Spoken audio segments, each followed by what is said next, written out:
Vino. Benyamin Netanyahou dit qu'on reprendra les combats dans la bande de Gaza si jamais les otages ne sont pas libérés. 17 libérables, 9 sont encore en vie.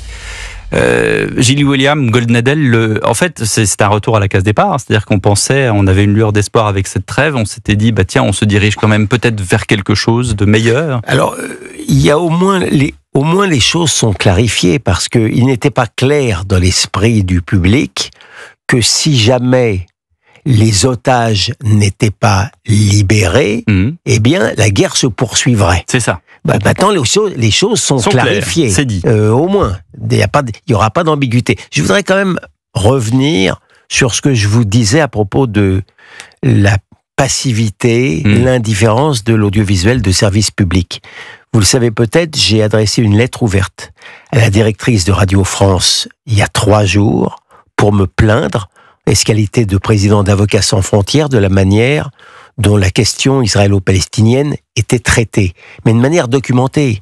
Avocats sans frontières avait obtenu par 2 fois une sévère mise en garde de France Inter pour donner les bilans du Hamas comme sans le conditionnel, comme s'il s'agissait du journal officiel, mais sans même les sourcer Hamas.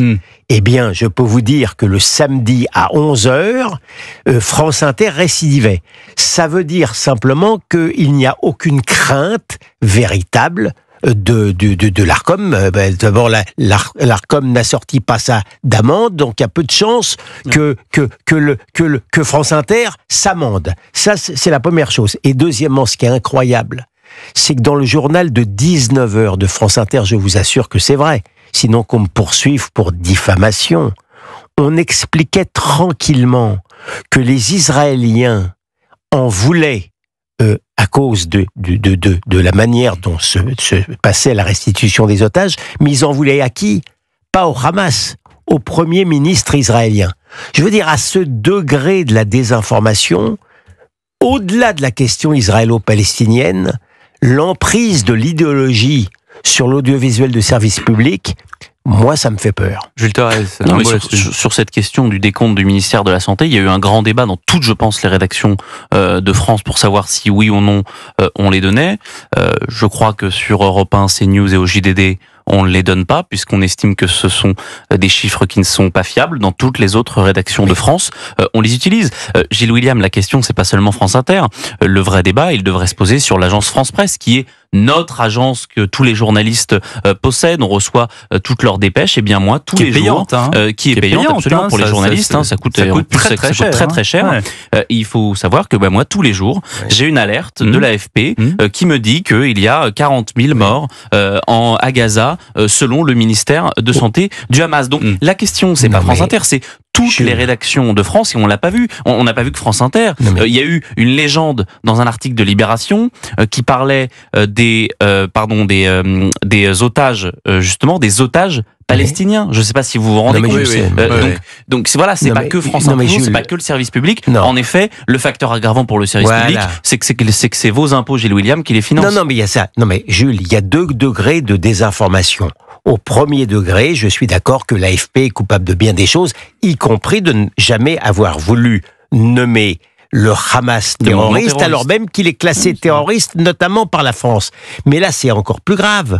C'est pas qu'on se contente de donner les bilans du Hamas, c'est qu'on ne les source pas. On vous dit, à 11h, il y a eu 48 000 morts à Gaza. Si, il les source, ministère de Santé du Hamas. On sait pas ce que c'est. Même pas. Non, mais si, je vous jure, quand je le reçois, c'est c'est le problème. Je vous parle de France Inter. Non, mais France Inter, quand ils disent le journal oralement, ils ne disent pas forcément. Voilà, c'est ce que je dis. Ils ne disent pas systématiquement. C'est un degré supplémentaire. Ils ne lisent pas la dépêche en entier. C'est un degré supplémentaire qui a été condamné par l'Arcom. Voilà. Bon, moi, le journal de 19h de France Inter, je peux pas l'écouter pour des raisons que vous comprendrez. Mais grand bien vous fasse. Voilà, ça, je vous envie.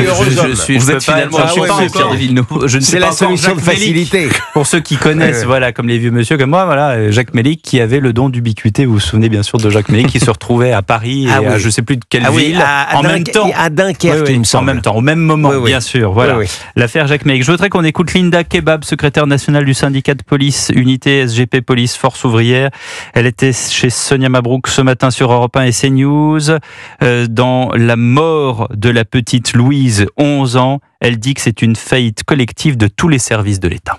Quand on entend des politiques, ils seront lourdement sanctionnés. Nous ne les laisserons pas s'en sortir. En fait, déjà, il y a l'indépendance de la justice, donc le politique là-dessus n'a absolument pas son mot à dire. La seule chose sur laquelle le politique peut agir, c'est la prévention et éviter que les événements arrivent. Et donc, à chaque fois qu'un événement de ce type arrive, la seule chose que le politique devrait dire, c'est nous avons failli et nous devons travailler à faire en sorte que ça n'arrive plus. Nous avons failli. Oui, bien sûr. Donc, faillite collective. Bien sûr, c'est une faillite. Vous savez, quand des faits qui portent atteinte à des enfants dans un pays aussi pacifié, aussi riche, aussi développé que le nôtre, arrive, c'est qu'il y a une faillite collective. Mais comment est-ce que des individus qui sont connus des services de police et de justice parviennent à commettre des faits pareils sans qu'ils n'aient été sérieusement pris en charge, sans que les moyens n'aient été mis en œuvre? Qu'est-ce qu'on fait? D'habitude, on met une cellule d'écoute psychologique. Ça, c'est le premier réflexe. Et après, est-ce qu'il se passe vraiment des choses? Elle a raison, Linda Kebab. Est-ce qu'elle pose la question? Est-ce que on réfléchit, on se met autour d'une table? Est-ce qu'on dit qu'est-ce qu'on peut faire de plus? Le problème, c'est que le politique ne fait plus rien. Ça fait 8 ans, et si j'étais un petit peu mesquin, je dirais même une quinzaine d'années, que les homicides, les tentatives d'homicide augmentent, que les violences avec armes augmentent, que les violences sans armes augmentent, que les cambriolages augmentent. Que fait le politique pour répondre à cela?